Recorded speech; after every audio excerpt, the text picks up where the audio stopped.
فرزند زہرا یہ حالات برے ہیں۔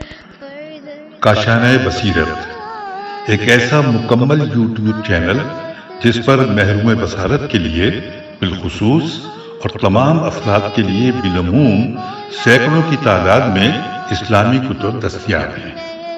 لہذا گزارش ہے کہ آپ اپنی ذمہ داری نبھاتے ہوئے کاشانۂ بصیرت کو سبسکرائب کرنے کے ساتھ ساتھ بیل آئیکن کو پریس کیجیے تاکہ آپ علم کے حصول کے ساتھ ساتھ مذہب اہل بیت کی اشاعت میں بھی اہم کردار ادا کرتے رہیں۔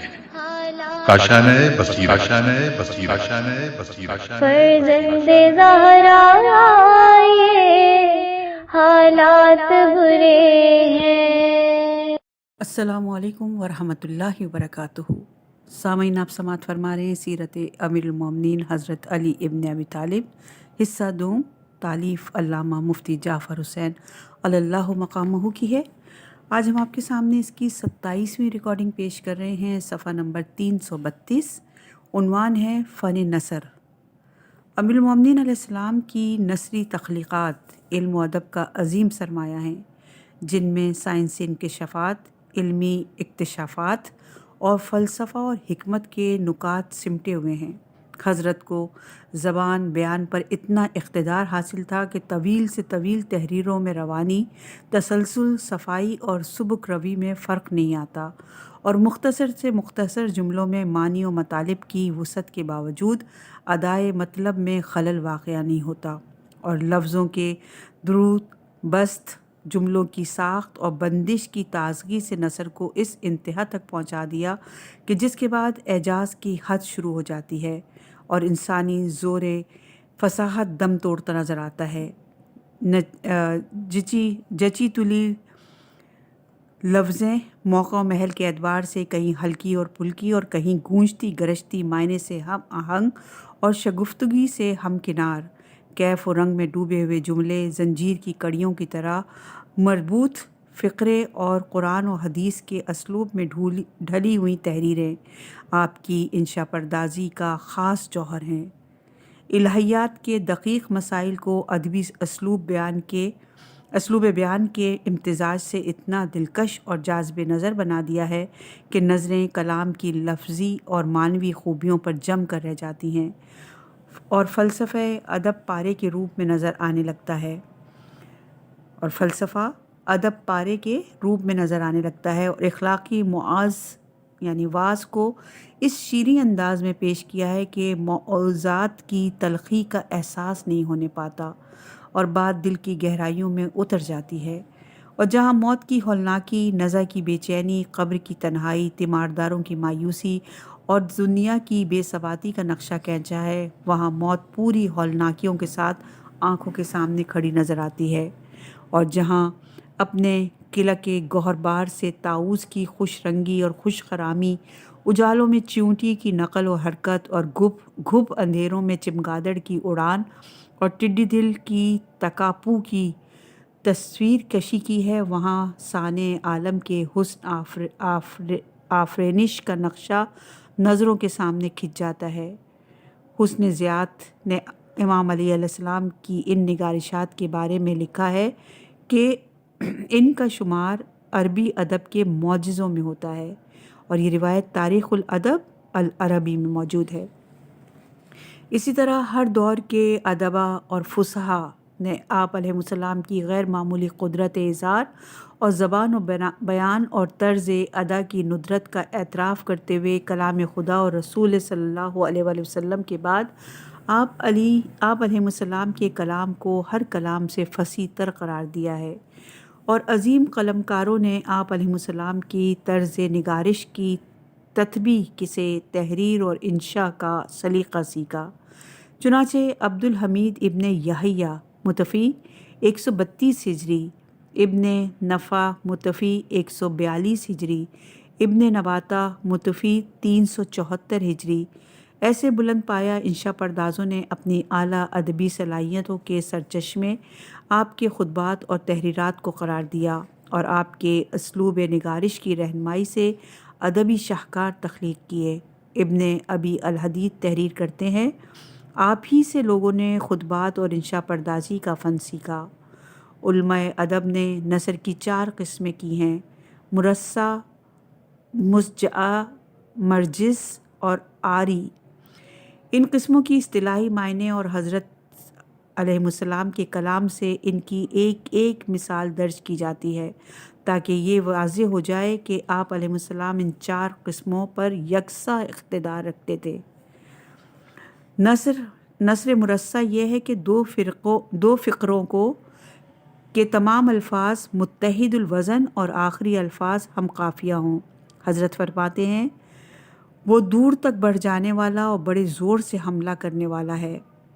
اس جملے میں بعید اور عظیم ہم وزن اور جولا اور صولہ ہم قافیہ ہیں۔ نثر مسجع یہ ہے کہ 2 فقروں کے اکثر الفاظ ہم قافیہ ہوں، جیسے تم پست اخلاق اور عہد شکن ہو۔ اس میں دقاق اور شقاق ہم قافیہ ہیں۔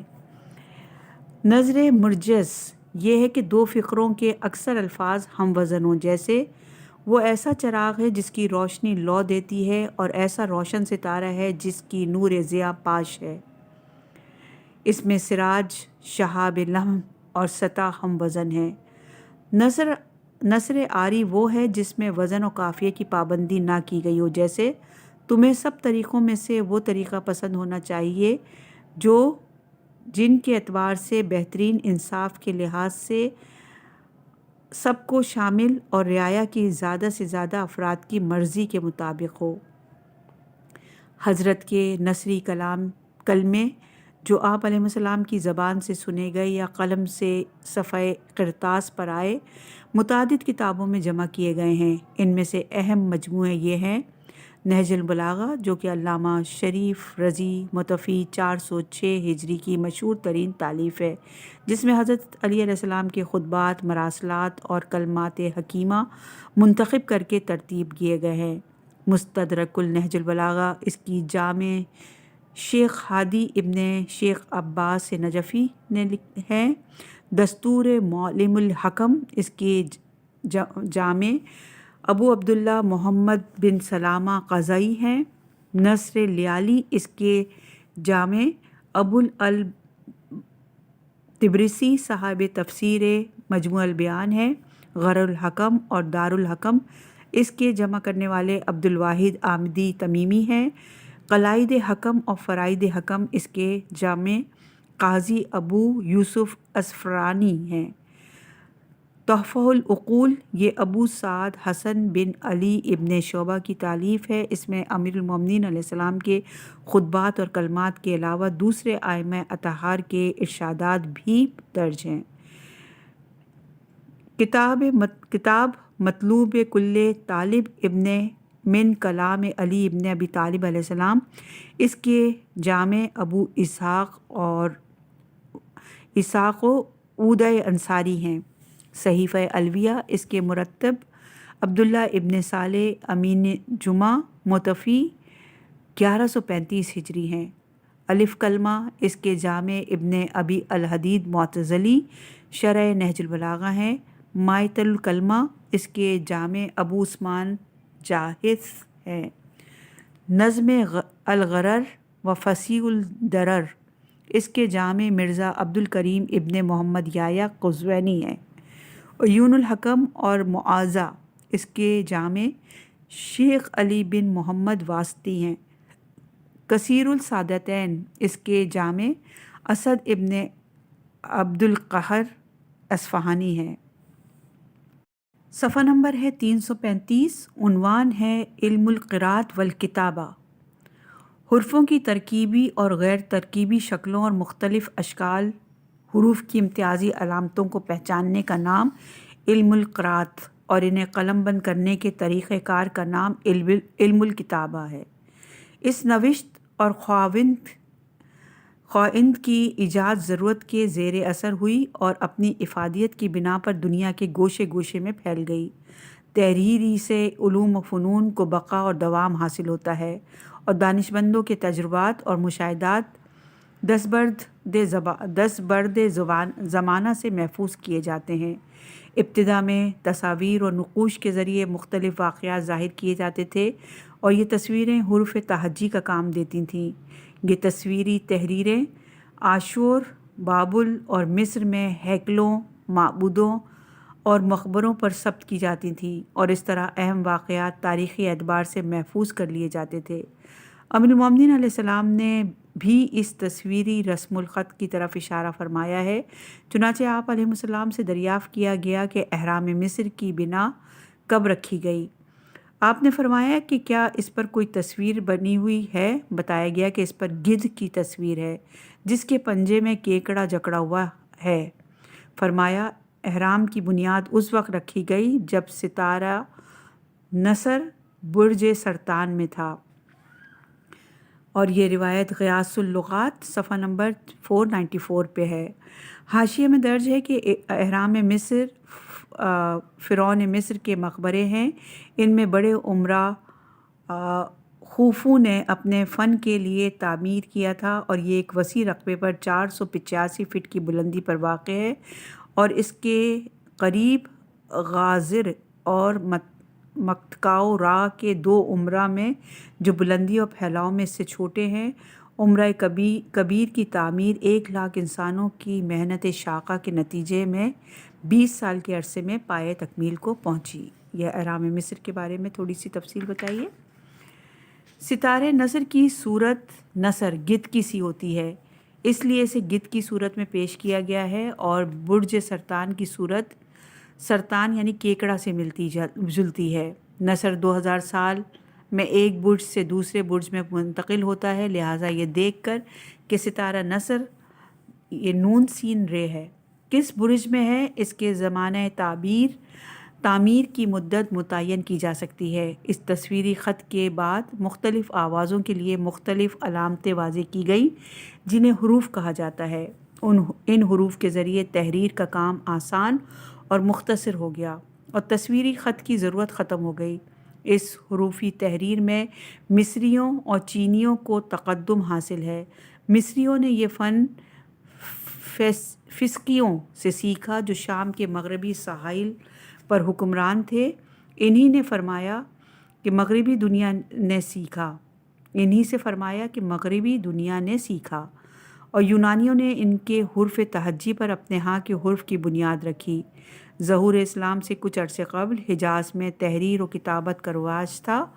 جب وہ تجار یعنی تاجر تجارت کے سلسلے میں شام اور عراق جاتے تھے اور وہاں نوشت اور خواوند یعنی لکھنے پڑھنے کی ضرورت ہوتی کا رواج پایا تو ان میں سے چند لوگوں کو تحریر کی ضرورت کا احساس ہوا اور انہوں نے وہاں کے لوگوں سے نسبتی اور سریانی خط سیکھا اور بعد میں محدود پیمانے پر تحریری کام ہونے لگا۔ اس خط نسبتی سے خط نسخ نے جنم لیا اور خط سریانی سے ایک دوسرے خط کی بنیاد پڑی جو کوفے میں نشو و نما پانے کی وجہ سے خط کوفی کے نام سے موسوم ہوا۔ امیر المومنین علیہ السلام فن تحریر میں مہارت تامہ رکھتے تھے۔ آیات قرآنیہ کی کتابت اور پیغمبر اکرم صلی اللہ علیہ وآلہ وسلم کے بیشتر تحریری خدمات آپ ہی سے متعلق تھیں۔ آپ نے جہاں عربی علامتوں اور نقطوں کی طرف رہنمائی فرمائی وہاں کتابت کے اصول بھی واضح کیے۔ حروفوں کے جوڑ ملانے، تحریر کی نوک پلک سنوارنے اور واضح اور خوش خط لکھنے کی طرف توجہ دلائی۔ چنانچہ اپنے کاتب عبداللہ ابن ابی رافع سے فرمایا، دوات میں صوف ڈالا کرو اور قلم کی زبان لمبی رکھو، سطروں کے درمیان فاصلہ زیادہ چھوڑو اور حرف کے جوڑ ساتھ ملا کر لکھو کہ یہ خط کی دیدہ زیبی کے لیے مناسب ہیں۔ خط کی عمدگی اور پاکیزگی کی ترغیب دلاتے ہوئے فرمایا، خوش خط لکھو اس لیے کہ خط کی زیبائی رزق کی کنجی ہے۔ جو خوش خطی ہر طبقے کے لیے نتیجہ خیز اور ثمر آور ہے۔ حضرت فرماتے ہیں، خط کی پاکیزگی فقیر کے لیے مال، دولت مند کے لیے جمال اور عالم کے لیے کمال ہے۔ بچوں کو لکھنے کی تعلیم دینے کے بارے میں فرمایا، اپنے بچوں کو لکھنے کی تعلیم دو۔ صفحہ نمبر ہے 337 اور عنوان ہے علم معنی۔ علم معنی وہ علم ہے جو الفاظ کو معنی سے ہم آہنگ بنانے کے اصولوں کی طرف رہنمائی کرتا ہے تاکہ دوسروں کے ذہنوں تک صحیح طریق سے معنی منتقل کیے جا سکے۔ انہی اصولوں پر فصاحت و بلاغت کو پرکھا اور فصیح اور غیر فصیح میں امتیاز کیا جا سکتا ہے۔ فصاحت کا تعلق الفاظ سے ہوتا ہے اور بلاغت کا تعلق معنی سے۔ وہ کلام جو لسانی قواعد کے مطابق ثقیل اور ناموس الفاظ سے مبرہ اور ترتیب کے الجھاؤ سے پاک ہو فصیح کہلاتا ہے، اور اگر ان اوصاف کے ساتھ مخاطب کی ذہنی کیفیت اور موقع و محل کی مطابقت بھی ملحوظ رکھی گئی ہو تو اسے بلیغ کہا جاتا ہے۔ مخاطب کی ذہنی کیفیت مختلف موارد پر مختلف ہوتی ہے، کبھی وہ خالی ذہن ہوتا ہے، کبھی مطرود اور کبھی منکر، لہٰذا ان موقعوں کے لحاظ سے کلام کا انداز بھی مختلف ہونا چاہیے۔ چنانچہ مخاطب خالی ذہن ہو تو کلام میں تاکیدی الفاظ سے زور پیدا کرنے کی ضرورت نہ ہوگی، جیسے امیر المومنین علیہ السلام کا یہ ارشاد: دنیا کی تلخی آخرت کی خوشگواری ہے اور دنیا کی خوشگواری آخرت کی تلخی ہے۔ اگر مخاطب تردد و شک کی حالت میں ہو تو تاکید کا لانا مستحسن ہے تاکہ اس کا شک برطرف ہو جائے، جیسے حضرت کا یہ ارشاد: باخدا میں تمہاری طرف بخوشی نہیں آیا بلکہ حالات سے مجبور ہو کر آ گیا۔ اگر مخاطب کو سرے سے انکار ہو تو تاکید کا لانا ضروری ہے تاکہ اس کے انکار کو اقرار میں بدلا جا سکے، جیسے حضرت کا یہ قول: خدا کی قسم وہ ظلم سے نہیں بھاگے اور عدل سے جا کر نہیں چمٹے۔ اگر مخاطب کا انداز منکر کا سا ہو، اگرچہ اسے انکار نہ ہو تو اسے بھی منکر قرار دے کر کلام میں تاکید لائی جا سکتی ہے، جیسے حضرت کا یہ ارشاد: اے خدا کے بندو، اس بات کو جان لو کہ تمہیں اور اس دنیا کی چیزوں کو جن میں تم ہو انہی لوگوں کی راہ میں گزرنا ہے جو تم سے پہلے گزر چکے ہیں۔ یہ کلام موقد ہے، حالانکہ کوئی بھی اس سے انکاری نہیں ہے کہ پہلے لوگوں کی طرح بعد میں آنے والوں کو بھی مرنا ہے، مگر ان لوگوں کی غفلت اور دنیا طلبی میں انہماک یہ ظاہر کرتا ہے کہ گویا انہیں ہمیشہ دنیا میں رہنا ہے اور موت سے دوچار ہونا نہیں ہے، لہٰذا ان کے طور طریقے کو ایک طرح کا انکار قرار دے کر تاکید لائی گئی ہے۔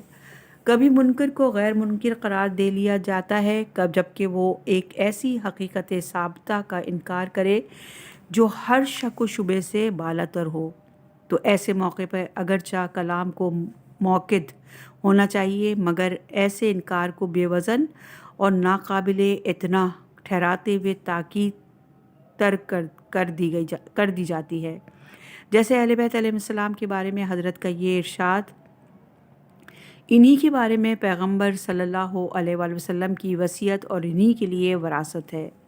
غرض الفاظ کی موضوع ترتیب کے ساتھ مقتضائے حال کی مطابقت اور ہم آہنگی کا نام بلاغت ہے، اور تقاضائے حال کی رعایت ملحوظ نہ رکھی گئی ہو تو خواہ اجزائے کلام کی ترتیب شگفتہ، بندش عمدہ اور الفاظ سلیس و سادہ کیوں نہ ہوں، کلام میں بلاغت پیدا نہ ہوگی۔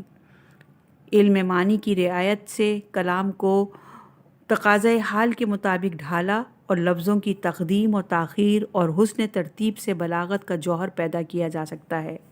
ان بلاغت کے اصولوں کا سرچشمہ فصحا اور بلغا کا کلام ہے، چنانچہ قدیم فصحائے عرب کے کلام میں بلاغت کے اصناف اور اسالیب کار فرما تھے، حالانکہ اس وقت نہ معنی و بیان کا فن وجود میں آیا تھا اور نہ بلاغت کے اصول ترتیب کیے گئے تھے۔ ان کا ذوق سلیم خود ہی فصیح اور غیر فصیح میں امتیاز و بلاغت اور اس کے مراتب کی تشخیص کر لیتا تھا۔ دور اسلام کے ادیبوں اور انشا پردازوں نے انہی اسالیب کی روشنی میں فن بلاغت کی تدوین کی اور کلام کے لفظی اور معنوی محاسن کے پرکھنے کے پیمانے مقرر کیے۔ عرب کے مختلف علاقوں میں اگرچہ عربی ہی بولی جاتی تھی مگر ہر علاقے کا تلفظ، طرز ادا اور لب و لہجہ مختلف ہوتا تھا، اور ہر ملک میں ایسا ہی ہوتا چلا آیا ہے۔ ہر تھوڑے فاصلے پر معاشرت کی تبدیلی کے ساتھ زبان بھی قدرے بدل جاتی ہے اور تلفظ، اسلوب بیان اور لب و لہجے میں فرق آ جاتا ہے، مگر ہر علاقہ اور خطے کی زبان مستند، معیاری اور فصیح نہیں سمجھی جاتی، بلکہ جو لہجے کی لطافت اور شیرینی لفظوں کی سلاست اور روانی اور جملوں کی ترکیب و ساخت کے اعتبار سے سبک اور دل آویز ہوتی ہے، وہی زبان مستند قرار پاتی ہے۔ چنانچہ عرب میں 7 زبانیں رائج تھیں جو قریش حزیل، تصفیہ غوزان، کنانہ، تمیم اور یمن کی طرف منسوب تھیں، مگر ان تمام لہجوں اور زبانوں میں قریش کی زبان کو معیاری سمجھا جاتا تھا اور انہی کی زبان تمام عرب میں فصیح و بلیغ سمجھی جاتی تھی، بلکہ نزول قرآن کے بعد اپنی صحت و بلند معیاری کی بنا پر جزیرہ نما عرب میں عام ہو گئی اور دوسرے لہجے رفتہ رفتہ متروک ہو قرار پائے۔ قریش اور عرب کے دوسرے قبائل کے لہجوں میں کچھ چند مثالوں سے فرق واضح کیا جا سکتا ہے۔ وہ یہ ہیں کہ قریش مرد سے خطاب کے موقع پر کاف مفتوح اور عورت سے خطاب کے موقع پر کاف مذکور کلمے کے آخر میں لاتے تھے۔ قبیلہ ربی اور مضر کاف سے مفتوح کے آخر میں سین کا اور کاف مذکور کے آخر میں شین کا اضافہ کر دیتے تھے۔ قبیلہ قضائے یائے نسبتی کے آخر میں جیم بڑھا دیتا تھا اور مصری کی جگہ مصرج بولتا تھا۔ قبیلہ ازد اور حزیل عین ساکن کو نون سے بدل دیتے تھے اور عرابی کی جگہ انرابی کہتے تھے۔ قبیلہ مازن اور ربیہ باکو میم سے اور میم کو با سے تبدیل کر دیتے تھے اور بکر کی جگہ مکر اور ما اسمک کی جگہ با اسمک بولتے تھے۔ قبیلہ حمیر الف لام کو الف میم سے بدل دیتا تھا اور اسلام کی جگہ امسلام بولتا تھا، اور بنی تہ بعض الفاظ کو ادھورا تلفظ کرتے تھے، مثلاً السلطان کہنا ہو تو السلطہ کہتے۔ ان مثالوں سے قریش کی زبان کے اعلیٰ معیار کا بخوبی اندازہ ہو جاتا ہے۔ قریش کو اگرچہ تجارت کے سلسلے میں شام، یمن، حبشہ اور فارس تک جانا پڑتا تھا اور مختلف زبانوں سے مختلف الفاظ سنتے تھے، اور حج و طواف کے لیے آنے والے قبائل کی زبانوں سے بھی اجنبی اور نامانوس الفاظ ان کے گوش گزار ہوتے تھے، مگر وہ اپنے لہجے اور زبان کے معیار کو برقرار رکھتے اور الفاظ کی صحت و سلاست اور لہجے کی نفاست کو اجنبی آوازوں سے متاثر نہ ہونے دیتے، اور اگر دوسری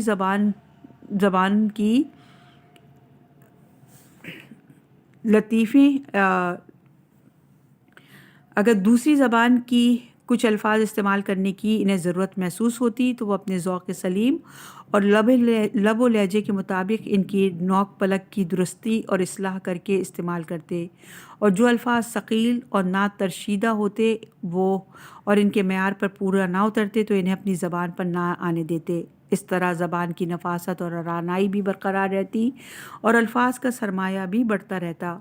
قریش کو زبان کے نکھارنے میں ان میلوں ٹھیلوں سے بھی بڑی مدد ملی جو مکہ کے اطراف میں عکاس، ذوالمجاز اور ذوالمجنہ میں ہوتے تھے۔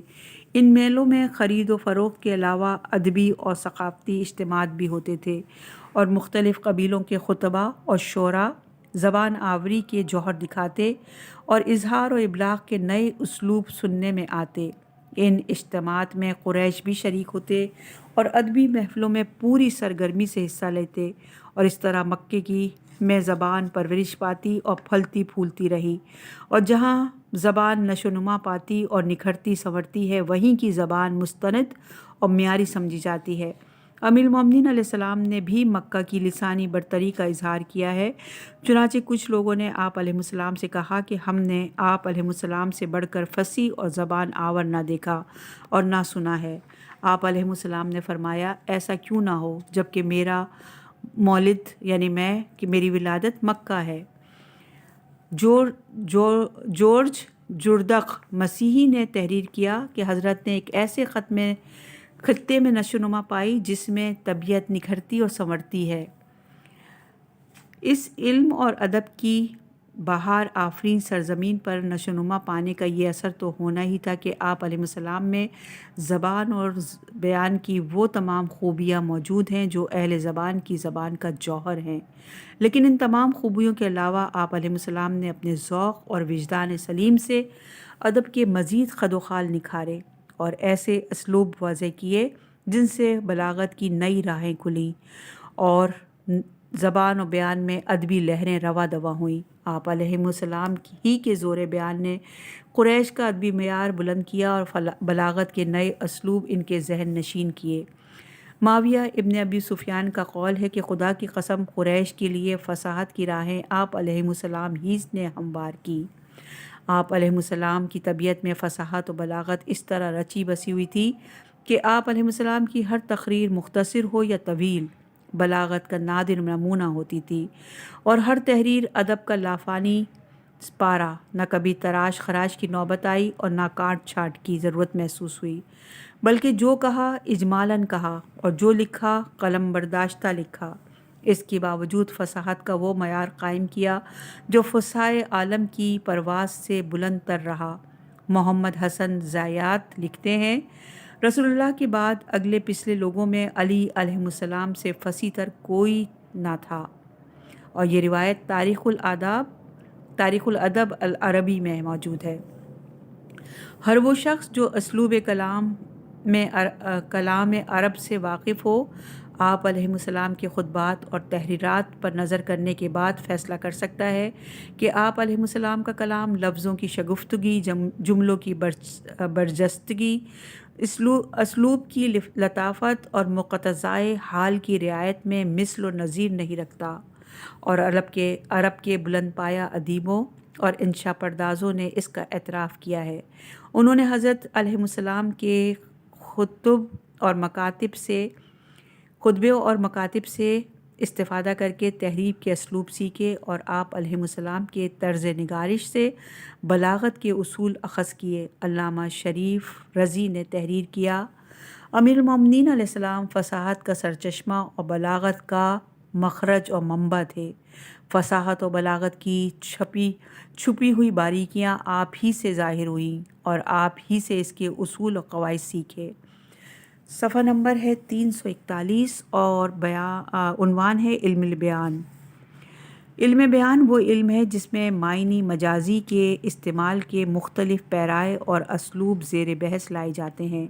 اگرچہ واضح الفاظ کا مقصد یہ ہوتا ہے کہ لفظوں کو ان کے حقیقی اور وضعی معنی میں استعمال کیا جائے، مگر بعض معنی اور افکار اتنے دقیق اور لطیف ہوتے ہیں کہ الفاظ اپنے وضعی معنی کے ذریعے انہیں اپنی گرفت میں نہیں لے سکتے، اس لیے معنی مجازی کا سہارا لینا پڑتا ہے۔ اس سے جہاں دقیق معنی کی نقاب کشائی ہوتی ہے، وہاں اظہار بیان میں تفنن اور بو کلومینی بھی پیدا ہوتی ہے، جس سے کلام کا حسن اور اس کی تاثیر نکھر جاتی ہے۔ اس علم میں تشبیہ، استعارہ، مجاز، مرسل اور کنایہ سے بحث کی جاتی ہے۔ تشبیہ یہ ہے کہ ایک چیز کی کسی صفت کو دوسری چیز کی صفت کی مثل اور مانند ظاہر کیا جائے۔ جس کو تشبیہ دی جائے اسے مشابہ، اور جس سے تشبیہ جائے اسے مشبہ، اور جو وصف مشبہ اور مشبہ میں مشترک ہوتا ہے اسے وجہ شبہ، اور جس کے ذریعے مشابہت کا اظہار کیا جاتا ہے اسے حرف تشبیہ کہا جاتا ہے۔ مشبہ اور مشبہ میں سے جو کسی ظاہری حاسوں سے حاصل کیا جا سکے اسے حسی، اور جو حاسوں کے بجائے عقل سے جانا جائے اسے عقلی کہا جاتا ہے۔ کبھی دونوں حسی ہوں گے، کبھی دونوں عقلی، اور کبھی مشبہ عقلی اور مشبہ حسی ہوگا، اور کبھی مشبہ حسی اور مشبہ عقلی۔ ان کی مثالیں حضرت کے کلام سے ظاہر ہوتی ہیں۔ آپ کہتے ہیں کہ مور کی گردن کا پھیلاؤ یوں معلوم ہوتا ہے جیسے سراہی۔ مور کی گردن مشبہ اور سراہی مشبہ ہے، اور یہ دونوں حسی ہیں۔ آپ دوسرے کہتے ہیں کہ قناعت کے ذریعے حرص سے اس طرح انتقام لو جس طرح قصاص کے ذریعے دشمن سے انتقام لیتے ہو۔ یعنی قناعت کے ذریعے حرص کے دبانے کو قصاص کے ذریعے دشمن کو کچلنے سے تشبیہ دی ہے، اور یہ چیزیں عقلی ہیں۔ وہ زمانہ تمہارے سامنے آنے والا ہے جس میں اسلام کو اس طرح اوندھا کر دیا جائے گا جس طرح برتن کو ان چیزوں سمیت جو اس میں ہوں۔ اس میں مشبہ اسلام کی وائرس اس میں مشبہ اسلام کی درگوں کیفیت ہے جو عقلی ہے، اور مشبہ باہ وہ برتن ہے جسے اوندھا کر دیا گیا اور وہ حسی ہے۔ کیا تم موجود ہوتے ہوئے غائب ہونے والوں کی مانند ہو؟ یہاں حاضر مشبہ اور غائب مشبہ باہ ہے۔ مشبہ حسی اور مشبہ بہ عقلی ہے۔ مشبہ اور مشبہ باہ کے اعتبار سے تشبیہ کی کئی قسمیں ہیں۔ نمبر 1، مشبہ اور مشبہ باہ دونوں منفرد ہیں اور ان کی چند صورتیں ہیں۔ پہلی صورت یہ ہے کہ دونوں ہر قسم کی تقدید سے آزاد ہوں، جیسے حضرت کا ارشاد کاہن جو ہے مثل جادوگر کے ہے۔ دوسری صورت یہ ہے کہ معنی کی تکمیل کے لیے دونوں میں کوئی قید ہو، جیسے امیر المومنین علیہ السلام کا ارشاد نافرمان بیٹا زائد انگلی کی مانند ہے، اگر اسے رہنے دیا جائے تو بدزیب معلوم ہوتی ہے اور کاٹا جائے تو تکلیف دیتی ہے۔ اس جملے میں فرزند کے ساتھ آنکھ کی اور انگلی کے ساتھ زائد کی قید لگی ہوئی ہے۔ تیسری صورت یہ ہے کہ مشبہ آزاد ہو اور مشبہ باہ مقید ہو، جیسے حضرت علی علیہ السلام کا ارشاد وہ اس طرح کانپتے رہتے تھے جس طرح تیز جھکڑ والے دن درخت تھرتھراتے ہیں۔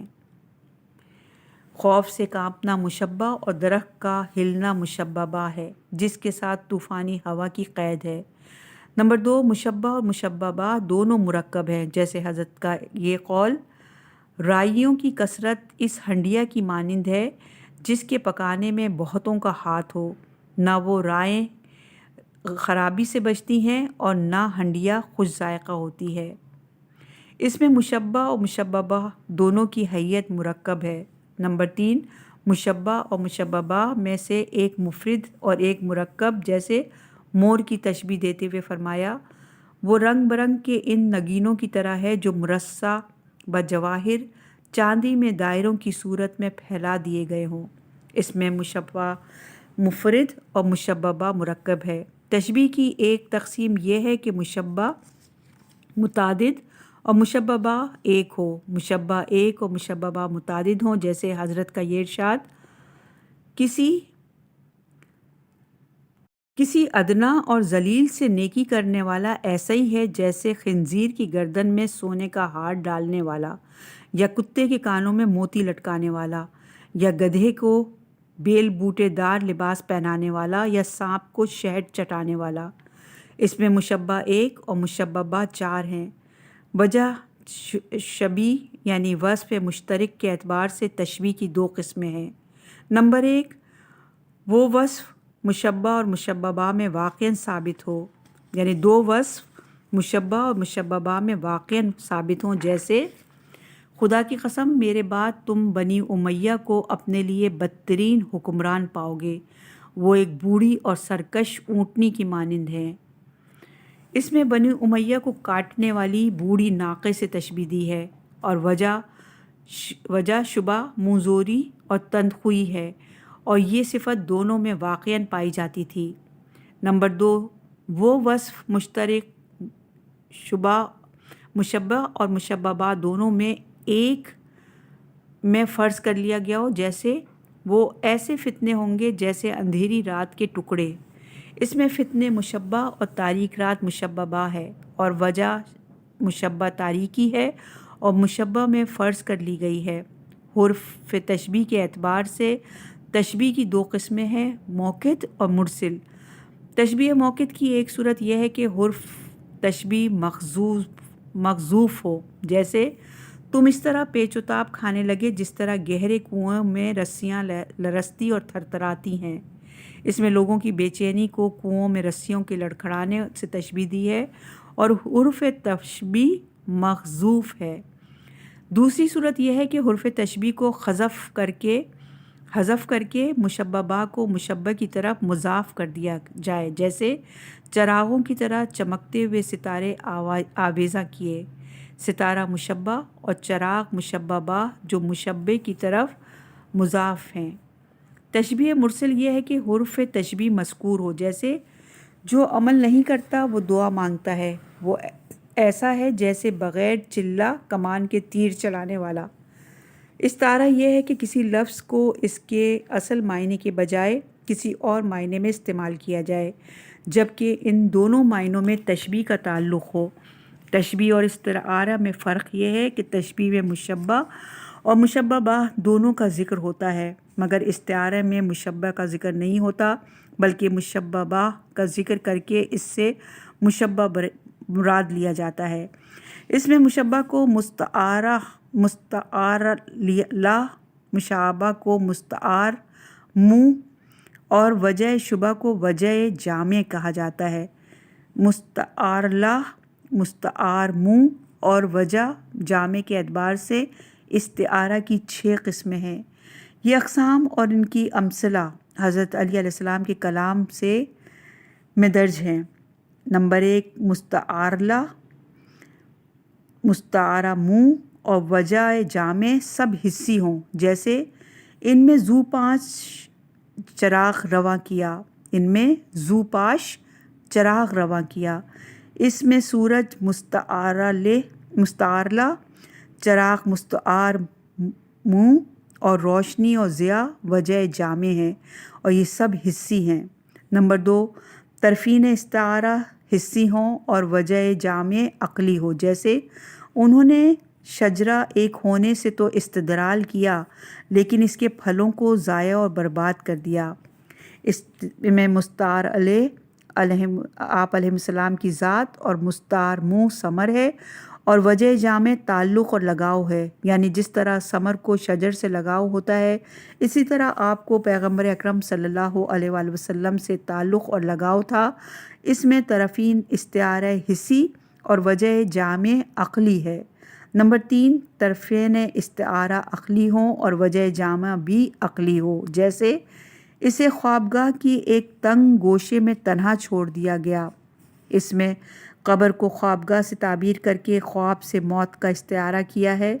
موت مستعار لا اور خواب مستعار منہ اور وجہ جامع بے حسی اور بے حرکتی ہے، اور یہ سب چیزیں عقلی ہیں۔ نمبر 4، مستعار لا عقلی اور مستعار منہ حسی اور وجہ جامع عقلی ہو، جیسے میں نے سوچنا شروع کیا اپنے کیے ہوئے ہاتھوں سے حملہ کروں۔ اس میں دست شکستہ ہونا مستعار منہ ہے جو حسی ہے، اور بے یار و مددگار ہونا مستعار لا اور کمزوری اور ناتوانی واجہ جامع ہیں، اور یہ دونوں عقلی ہیں۔ نمبر 5، مستعار لا حسی اور مستعار منہ اور وجہ جامع عقلی ہو، جیسے اس کے اٹھلانے اور سر اٹھانے کے غرور اور تکبر سے ناک اوپر چڑھانے اور بہاؤ میں توقف اور سربلندی دکھانے کا خاتمہ کر دیا۔ اس میں مستعار علیہ موجوں کی طغیانی ہے جو حسی ہے، اور مستعار منہ فخر و سربلندی ہے، اور وجہ جامع تکبر اور طرف ہے، اور یہ دونوں عقلی ہیں۔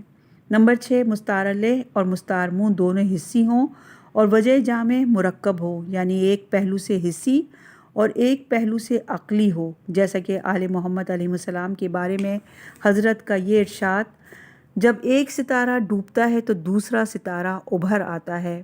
اس میں آل محمد علیہ السلام مستعار علیہ اور ستارہ مستعار منہ ہے، اور یہ دونوں حسی ہیں، اور وجہ جامع منظر کی دلکشی اور مرتبے کی بلندی ہے۔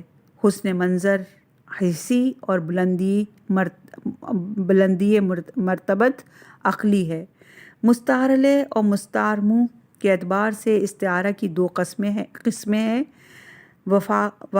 وافقیہ اور انادیہ۔ استعارہ وفاقیہ وہ ہے جس میں مستعار علیہ اور مستعار منہ کا ایک شے میں اجتماع ممکن ہو، جیسے بابصیرت اس دنیا سے آخرت کے لیے زاد حاصل کرتا ہے اور بے بصیرت اسی کے سر و سامان میں لگا رہتا ہے۔ اس میں لفظ بصیر سے عاقل کا اور لفظ ایمی سے الف عین میم چھوٹی امی سے جاہل کا استعارہ کیا ہے، اور بصارت اور عقل کا اجتماع ممکن ہے، اس طرح کہ ایک شخص دیکھ بھی سکتا ہو اور عقل بھی رکھتا ہو۔ اسی طرح اندھے پن اور جہل کا اجتماع ممکن ہے، اس طرح کہ ایک شخص اندھا بھی ہو اور جاہل بھی ہو۔ استعارہ انادیہ وہ ہے جس میں مستعار علیہ اور مستعار منہ کا اجتماع ناممکن ہو، جیسے وہ تو زندوں میں چلتی پھرتی لاش ہے۔ اس میں زندہ کو مردہ سے استعارہ کیا ہے اور موت اور حیات کا اجتماع ناممکن ہے۔ وجہ جامع کے اعتبار سے استعارہ کی 4 قسمیں ہیں۔ پہلی قسم یہ ہے کہ وجہ جامع مستعارلہ اور مستعارمو کے معنی کا جز ہو، جیسے شریر لوگ بری باتیں تم تک پہنچانے کے لیے اڑ کر پہنچا کریں گے، یعنی دوڑنا مستعارلہ اور اڑنا مستعارمو ہے، اور وجہ جامع قطع مسافت ہے اور دونوں کے مفہوم میں داخل ہے۔ دوسری قسم یہ ہے کہ وجہ جامع مستعارلہ اور مستعارمو کے مفہوم سے خارج ہو، جیسے اشعث ابن قیس کے بارے میں حضرت کا ارشاد، جولاہا جولاہے کا بیٹا۔ اس میں مستعارلہ مرد احمق اور مستعارمو حائق ہے، اور وجہ جامع حماقت ہے، اور دونوں کے مفہوم سے خارج ہے کہ اس لیے کہ حائق موضوع ہے اس کے لیے جس کا پیشہ کپڑا بننا ہو، اور مرد موضوع ہے کہ مذکر کے لیے، اور حماقت دونوں کے مفہوم میں داخل نہیں ہے۔ تیسری قسم یہ ہے کہ وجہ جامع ظاہر و واضح ہو اور اس کے سمجھنے میں غور و فکر کی احتیاج نہ ہو، جیسے خدا کی قسم میں ان کے لیے ایک ایسا حوض چھلکاؤں گا جس کا پانی نکالنے والا میں ہوں۔ اس میں لشکر کی جمع آوری کا استعارہ حوض کے چھلکانے سے کیا ہے، اور وجہ جامع سمیٹنا اور یکجا کرنا ہے، اور ابتدائے نظر میں اسے سمجھا جا سکتا ہے۔ چوتھی قسم یہ ہے کہ وجہ جامع کو غور و فکر کے بغیر سمجھا نہ جا سکے، جیسے وہ چیزیں جنہیں باہر نکالنے کے لیے پہاڑوں کے مدن سانسیں لیتے ہیں بخش دے۔ یہاں کانوں سے سونا چاندی کے نکلنے کا پہاڑوں کے سانس لینے سے استعارہ کیا ہے۔ اس میں وجہ جامع وہ حرکت ہے جو کسی شے کو اندر سے باہر نکالنے میں ہوتی ہے۔ یہ استعارہ سطحی نظر میں سمجھ میں نہیں آتا، بلکہ غور و فکر کے بعد ہی سمجھا جا سکتا ہے۔ استعارہ میں وجہ جامع کبھی مفرد ہوتی ہے، جیسے اپنے قدم زمین میں گاڑ دینا۔ اس میں مضبوطی سے قدم جمانے کا استعارہ قدم کے گاڑنے سے کیا ہے، اور وجہ جامع ثبات اور استقرار ہے جو امر واحد ہے۔ اور کبھی وجہ جامع چند چیزوں کی مجموعی حیت سے مستخرج ہوتی ہے، جیسے شیطان اسی کے ایک گوشے میں چھپا بیٹھا ہے جس نے ایک طرف تو حملے کے لیے ہاتھ بڑھایا ہوا ہے اور دوسری طرف بھاگنے کے لیے قدم پیچھے ہٹا رکھے ہیں۔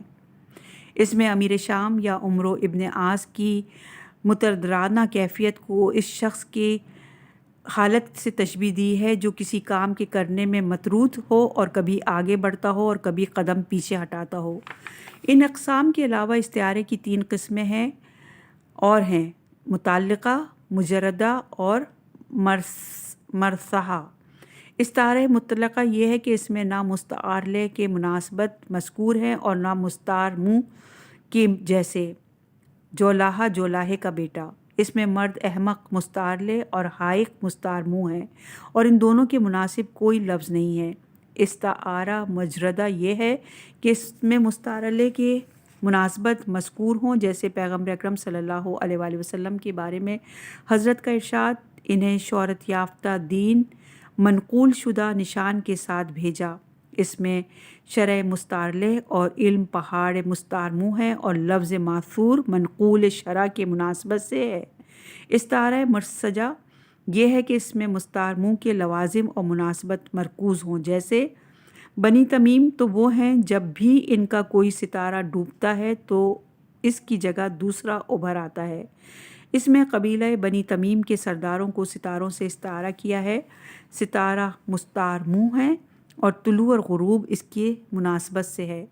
استعارے کی ایک قسم استعارہ بالکنائیہ ہے۔ اس میں مستعارلہ مشبہ مذکور اور مستعارمو مشبہ بہ کے محذوف ہوتا ہے، اور مشبہ بہ کے بعض لوازم مشبہ کے لیے ثابت کیے جاتے ہیں، جیسے فتنوں نے اپنے دانتوں سے دنیا والوں کو کاٹنا شروع کر دیا۔ اس میں فتنے کو درندہ جانور سے تشبیہ دی ہے جو محذوف ہے، اور مشبہ کو مشبہ بہ کی جنس میں سے قرار دے کر مشبہ بہ کا لازمہ یعنی دانتوں سے کاٹنا مشبہ کے لیے ثابت کیا ہے۔ مجاز مرسل یہ ہے کہ لفظ کو غیر وضعی معنی میں استعمال کیا جائے اور معنی وضعی میں تشبیہ کے علاوہ کوئی اور علاقہ پایا جائے۔ اس لیے کہ اگر تشبیہ کا علاقہ ہوگا تو استعارہ ہوگا، اور کوئی علاقہ نہ ہوگا تو لفظ کا غیر وضعی معنی میں استعمال غلط ہوگا۔ یہ علاقے کئی طرح کے ہوتے ہیں، ان میں چند علاقے حضرت کے کلمات میں درج ہیں۔ وہ یہ ہے کہ لفظ کل کے لیے وضع ہو اور اس سے جز مراد لیا جائے، جیسے تم ان سے قرآن کی روح سے بحث نہ کرنا۔ لفظ قرآن تمام آیات کے مجموعے کے لیے وضع ہے، اور یہاں وہ آیات مراد ہیں جن سے اثبات مدعا کیا جا سکتا ہے۔ لفظ جز کے لیے وضع ہے اور اس سے کل مراد لیں، جیسے ہونٹ اس کی یکتائی کا اقرار کرتے ہیں۔ یہاں ہونٹ سے مراد منہ ہے اور ہونٹ منہ کا ایک جز ہے۔ سبب سے مسبب مراد لیں، جیسے اس کی بدعمالیوں نے اس کا کام تمام کر دیا اور شکم پوری نے اسے منہ کے بل گرایا۔ ہلاکت کی نسبت بدعملی اور شکم پوری کی طرف دی ہے، اور یہ دونوں ہلاکت کا سبب ہیں۔ محل و ظروف بول کر وہ چیزیں مراد لیں جو اس موقع میں ہیں، جیسے یہاں تک کہ ان کی راتیں جاگتی رہیں اور تپتی ہوئی دوپہریں پیاسی رہیں۔ اس میں بیداری کی نسبت راتوں کی طرف اور پیاس کی نسبت دوپہروں کی طرف دی ہے، اس لیے کہ یہ بیداری راتوں میں ہوئی اور پیاس گرم دنوں میں جھیلی گئی۔ کسی چیز کے واسطے کا ذکر کریں اور اس سے وہ چیز مراد لیں جس کا وہ واسطہ ہے، جیسے زبان سے اس کی روک تھام نہ کی۔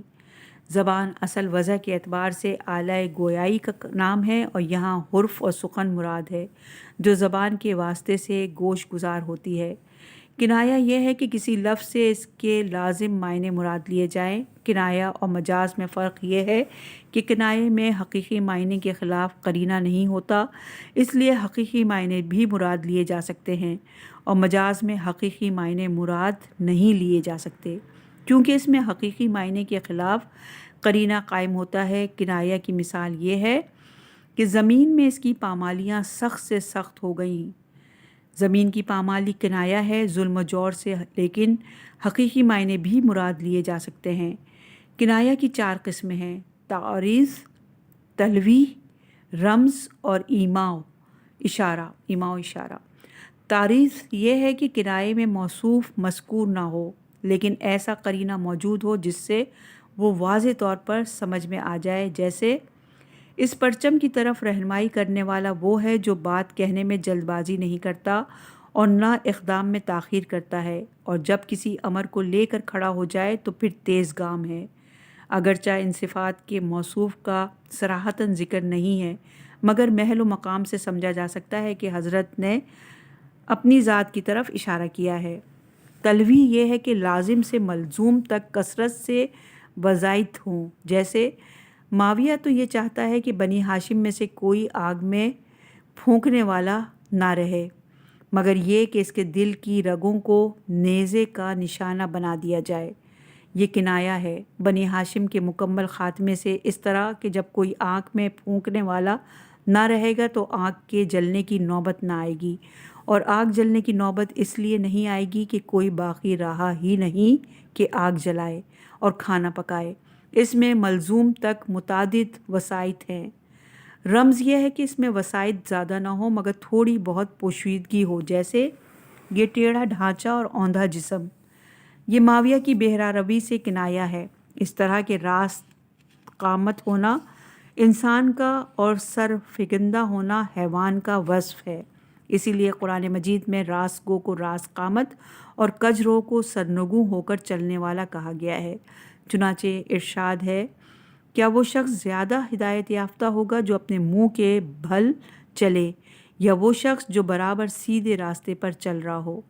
اس آیت کے پیش نظر راست قامتی کے لیے ہدایت اور سرفگندگی کے لیے ضلالت کو لازم قرار دیتے ہوئے جسم کی کجی سے عقیدے کی بہرہ روی کی طرف اشارہ فرمایا ہے۔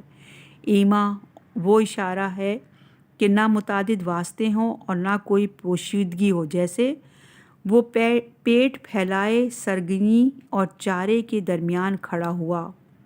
یہ اشارہ ہے شکم پوری اور بیش خوری کی طرف، اور اس میں کوئی پوشیدگی نہیں ہے۔